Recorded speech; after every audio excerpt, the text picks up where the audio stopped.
আসসালামু আলাইকুম, স্বাগত জানাচ্ছি আরটিভির মধ্যাহ্নের সংবাদে। আপনাদের সঙ্গে আছি আমি ফারহিনা বিনতে ওমর। 10ম গ্রেডে বেতন সহ 3 দফা দাবিতে লাগাতার অবস্থান কর্মসূচি শুরু করেছেন প্রাথমিক বিদ্যালয়ের সহকারী শিক্ষকরা।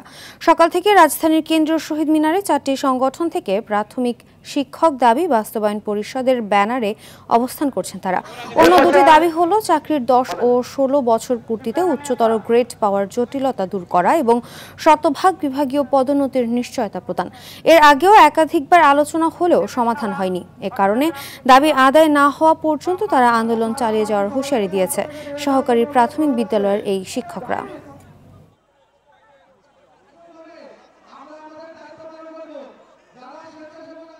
আমরা আসলে জাতি গড়ার কারিগর। যদি আপনার ফাউন্ডেশনটাই সঠিক না থাকে, আপনার ফাউন্ডেশনের জায়গাটা যদি মজবুত না হয়, তাহলে কিভাবে আপনি শিক্ষা ব্যবস্থাকে সমুন্নত করবেন? আমাদের প্রধান দাবি হলো সহকারী শিক্ষকদের এন্ট্রি পদে 10ম গ্রেড দিতে হবে। আমাদের দ্বিতীয় দাবি 10 বছর এবং 16 বছর পূর্তিতে সহকারী শিক্ষকদেরকে উচ্চতর গ্রেড থেকে বঞ্চিত করা হয়েছে, সে উচ্চতর গ্রেড দিতে হবে। আর আমাদের তৃতীয় দাবি হলো শতভাগ পদোন্নতি দিতে হবে। আন্তর্জাতিক রেডিওলজি ও বিশ্ব রেডিওগ্রাফি দিবস আজ। প্রতিবারের ন্যায় এবারও বিশ্বের অন্যান্য দেশের মতো বাংলাদেশে বেসরকারি পর্যায়ে নানা আয়োজনে পালিত হচ্ছে দিবসটি। সকালে পঙ্গু হাসপাতালে আলোচনা সভা ও র্যালির আয়োজন করা হয়। এ সময় প্রধান অতিথি হিসেবে উপস্থিত ছিলেন হাসপাতালের পরিচালক অধ্যাপক ডক্টর মোহাম্মদ আবুল কেনান। এর সময় তিনি স্বাস্থ্যসেবায় রেডিওগ্রাফির গুরুত্বপূর্ণ ভূমিকা তুলে ধরেন। আন্তর্জাতিক পরিমণ্ডলে 2012 সাল দিবসটি পালিত হয়ে আসলেও বাংলাদেশে 2015 সাল থেকে এর যাত্রা শুরু হয়। চট্টগ্রামের কাঁচা বাজারে শীতকালীন সবজির সরবরাহ থাকলেও গত সপ্তাহের তুলনায় দাম কিছুটা বেড়েছে। কেজিতে গড়ে 20 টাকা পর্যন্ত বেশি দামে বিক্রি হচ্ছে নিত্যপণ্য। এক সপ্তাহের ব্যবধানে প্রতি কেজি পেঁয়াজের দাম প্রায় 50% বেড়ে 110 টাকা থেকে 120 টাকায় বিক্রি হচ্ছে। সরকারের পক্ষ থেকে বাজার নিয়ন্ত্রণের আশ্বাস দেওয়া হলেও বাস্তবে তার তেমন কোনো প্রভাব দেখা যাচ্ছে না।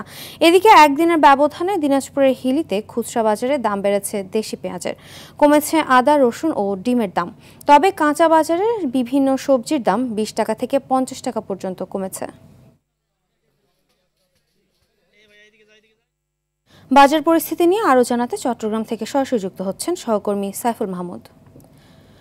সাইফুল, বাজারে জিনিসপত্রের দাম কেমন দেখছেন আর ক্রেতারা কতটা সন্তুষ্ট জানাবেন?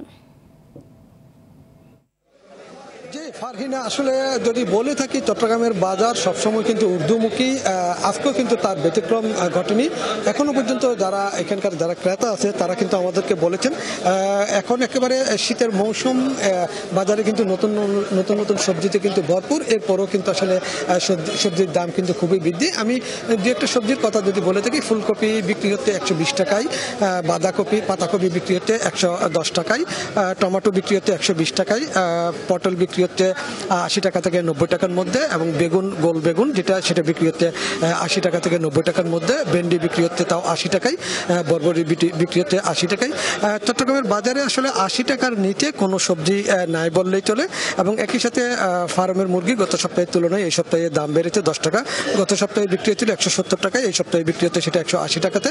এবং গরুর মাংস বিক্রি হচ্ছে 1000 টাকাতে। সবসময় গরুর মাংস চট্টগ্রামের বাজারে বৃদ্ধি থাকে, সেই অনুপাতে আজকেও বিক্রি হচ্ছে 1000 টাকাতে।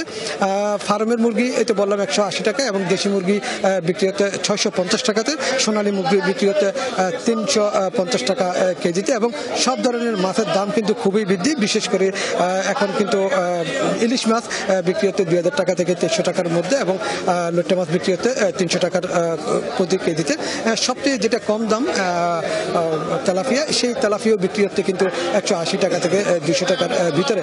তবে এখানকার যারা বিক্রেতা আছে তারা বললো আসলে মৌসুম শেষ দিকে, সেজন্য কিন্তু কিছুটা বৃদ্ধি। কিন্তু এটা কিন্তু আসলে শুধুমাত্র একটা অজুহাত। সবসময় তারা কিন্তু এই ধরনের অজুহাত দিয়ে থাকে, যার কারণে কিন্তু আসলে তারা যেভাবে ব্যবসা করে নিচ্ছেন এটাতে কিন্তু আসলে যারা ক্রেতা আছে তারা কিন্তু ক্ষোভ প্রকাশ করেছেন। যেহেতু বাজারে কোনো মনিটরিং নাই বিধায় আসলে ব্যবসায়ীরা যেভাবে পারছে সেভাবে কিন্তু তারা বিক্রি করে যাচ্ছেন। কোনোভাবেই কিন্তু আসলে এদেরকে যে নিয়ন্ত্রণ করবে সেটা কিন্তু বোঝা যাচ্ছে না। এবং ডিম বিক্রি হচ্ছে 130 130 টাকা থেকে 135 টাকা এবং পেঁয়াজের দাম এক সপ্তাহে কিন্তু বৃদ্ধি পেয়েছে একবারে 30 থেকে 35 টাকায়।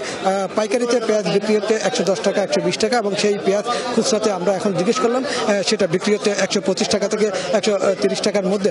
কোনোভাবেই যে আসলে বাজার পরিস্থিতি নিয়ন্ত্রণে আসবে সেটা কিন্তু বোঝা যাচ্ছে না। তবে যারা সাধারণ ক্রেতা রয়েছেন তারা কিন্তু মনে করছেন খুব দ্রুত সময়ের মধ্যে এটা মনিটরিং করার প্রয়োজন আছে বলে মনে করেন। তবে বিক্রেতা যারা আছে তারা বললো আসলে বিভিন্ন সবজির আসতে শুরু করেছে, তবে পরিপূর্ণ আসলে হয়তো দাম কিছুটা কমতে পারে বলে তারা মনে করেন।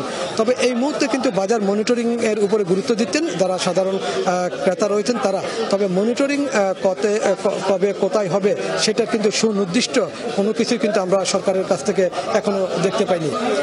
এই মুহূর্তে এইটাই ছিল আমার কাছে বাজার পরিস্থিতি। আপনাকে ধন্যবাদ। ডেঙ্গুতে আক্রান্ত হয়ে মুসলেহ শাফি নামে এক বিশ্ববিদ্যালয়ের শিক্ষার্থী মারা গেছেন। ভোরে চট্টগ্রাম নগরের ন্যাশনাল হাসপাতালে লাইফ সাপোর্টে থাকা অবস্থায় মৃত্যু হয় তার। তিনি নোয়াখালী বিজ্ঞান ও প্রযুক্তি বিশ্ববিদ্যালয়ের ইনফরমেশন অ্যান্ড কমিউনিকেশন ইঞ্জিনিয়ারিং বিভাগের 2023-24 শিক্ষাবর্ষের শিক্ষার্থী ছিলেন। নিহত মুসলেহ শাফির বাড়ি চট্টগ্রামের সীতাকুণ্ড উপজেলার চৌধুরীপাড়ার কলেজ রোড এলাকায়। চিকিৎসকরা জানান প্রায় 2 মাস ধরে নানা শারীরিক জটিলতায় ভুগছিলেন তিনি। প্রথমে জন্ডিস, তারপরে ডেঙ্গুতে আক্রান্ত হন।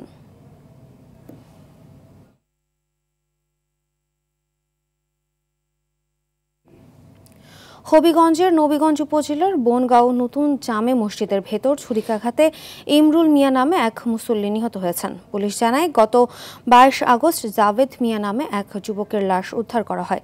এই ঘটনার সন্দেহভাজন হিসেবে ইমরুল মিয়াকে গ্রেফতার করে পুলিশ। পরে তিনি জামিনে মুক্তি পান। এতে ক্ষুব্ধ হয়ে জাভেদের ভাই রুশেল মিয়া শুক্রবার জুম্মার নামাজ শেষে ইমরুল মিয়াকে ছুরিকাঘাতে হত্যা করে।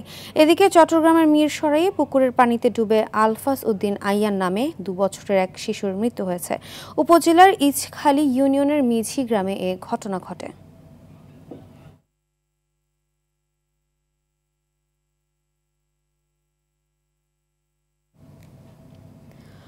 দশম গ্রেডে বেতন সহ 3 দফা দাবিতে লাগাতার অবস্থান কর্মসূচি শুরু করেছেন সরকারি প্রাথমিক বিদ্যালয়ের সহকারী শিক্ষকরা। এ বিষয়ে আরও জানাতে কেন্দ্রীয় শহীদ মিনার থেকে সরাসরি যুক্ত হচ্ছেন সর্দার রাজীব। রাজীব, আজ তো সরকারি ছুটির দিন শনিবার, তাদের দাবি বাস্তবায়নের বিষয়ে সরকারি সংশ্লিষ্ট দপ্তরের কাউকেই আজ পাওয়া যাবে না। ছুটির দিনেই কেন তারা আন্দোলন শুরু করলো? এছাড়া তাদের দাবির বিষয়ে কি ব্যাখ্যা দিচ্ছেন তারা? বিস্তারিত জানাবেন। সব মিলে দেশটাকে আপনি জানেন যে 3 দফা দাবিতে এইখানে কিন্তু সহকারী শিক্ষকরা অবস্থান নিয়েছেন। ইতিমধ্যে শহীদ মিনার কিন্তু প্রায় পূর্ণ হয়ে গিয়েছে সহকারী শিক্ষকদের মাধ্যমে। তারা সকাল থেকে কিন্তু এখানে এসেছেন এবং আজ যেহেতু শনিবার, এই শনিবারে আসার কারণ হিসেবে তারা আমাদেরকে যেটি বলছেন যে আজ যেহেতু শনিবার সরকারি ছুটির দিন, তাই তারা এসেছেন এবং সরকারের পক্ষ থেকে আজকে যদি এই দাবি মেনে নেওয়া হয় তাহলে কিন্তু তারা ঘরে ফিরে যাবেন। আর যদি তাদের এই দাবি না মানা হয় তাহলে কিন্তু তাদের এই অবস্থান কর্মসূচি চলবে এবং যতক্ষণ পর্যন্ত তাদের এই দাবি পূরণ না হবে ততক্ষণ পর্যন্ত কিন্তু তারা এখানে অবস্থান নেবেন। একই সঙ্গে তারা যেটা বলেছেন যে রক্তের বিনিময় হলেও কিন্তু তারা তাদের এই দাবি পূরণ করে তারপরে তারা ঘরে ফিরবেন। যদি সরকারের পক্ষ থেকে দ্রুত তাদের সঙ্গে যোগাযোগ করা না হয় তাহলে কিন্তু তারা অচিরেই কেন্দ্রীয় নেতৃবৃন্দের সঙ্গে যোগাযোগ করে তারা কিন্তু প্রধান উপদেষ্টার বাসভবন যমুনামুখী কিন্তু অবস্থান নেবেন এবং যমুনামুখী কিন্তু তারা কর্মসূচি দিবেন। এবং তারা আমাদেরকে আরেকটি বলেছেন, তারা কিন্তু তাদের যে দাবি, এই দাবির যে যৌক্তিকতা, সেই যৌক্তিকতার কারণ হিসেবে তারা যেটি বলেছেন যে তারা যে সহকারী শিক্ষক এবং তাদের একই গ্রেডের একই মর্যাদার যে শিক্ষক রয়েছেন, পরিবীক্ষণ বিদ্যালয়ের শিক্ষক এবং নার্সিং স্কুলের যে শিক্ষক, তারাও কিন্তু 10ম গ্রেডে পাচ্ছেন। কিন্তু তারা কিন্তু 10ম গ্রেডে পাইলেও সহকারী শিক্ষকরা 13তম গ্রেডে পাচ্ছেন এবং এই 13তম গ্রেডকে তারা কিন্তু অন্যায় এবং তাদের সঙ্গে বৈষম্য বলেই তারা কিন্তু আমাদেরকে জানিয়েছেন। তার যৌক্তিকতা হিসেবেই আজকে কিন্তু এই অবস্থান কর্মসূচি নিয়েছেন এবং তাদের এই কর্মসূচির সঙ্গে কিন্তু একাত্মতা প্রকাশ করতে এখানে এসেছেন এনসিপির কেন্দ্রীয় নেতৃবৃন্দ এবং সেখানে কিন্তু নেতৃত্ব দিচ্ছেন এনসিপির কেন্দ্রীয় নেতা হান্নান মাসুদ। এবং হান্নান মাসুদ যেটি বলেছেন যে শিক্ষকদের এই দাবি যৌক্তিক এবং তাদের এই দাবি মেনে নেওয়া উচিত এবং তারা যদি কখনো ক্ষমতায় যায় তাদের এই দাবি কিন্তু সরকারের পক্ষ থেকে মেনে নেওয়ার জন্য তারা চাপ দেবেন, এই কিন্তু আমাদেরকে বলেছেন। আরেকটি বিষয় আপনাদেরকে জানিয়ে রাখি যে এইখানে কিন্তু আমরা জিজ্ঞেস করেছিলাম যে কতজন শিক্ষক এসেছেন, তার সঠিক কারণ না দিতে পারলেও শিক্ষকরা বলেছেন যে প্রতিটি স্কুলে যদি 5 জন শিক্ষক থাকেন, 5 জনের 1 জন শিক্ষক বা 4 জন শিক্ষক থাকলে 4 জনের 1 জন শিক্ষক এসেছেন এবং এই 1 জন শিক্ষক তারা। ধন্যবাদ আপনাকে।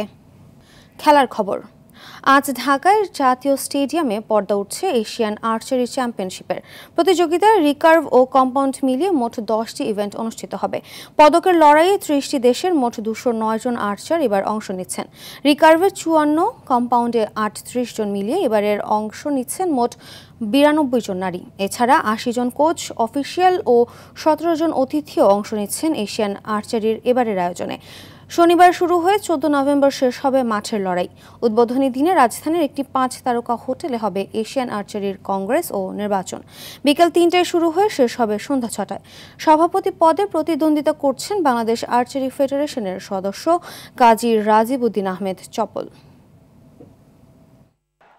মধ্যাহ্নের সংবাদ এ পর্যন্তই। দুপুরের সংবাদ 1:45টায় দেখার আমন্ত্রণ রইল। ধন্যবাদ সবাইকে।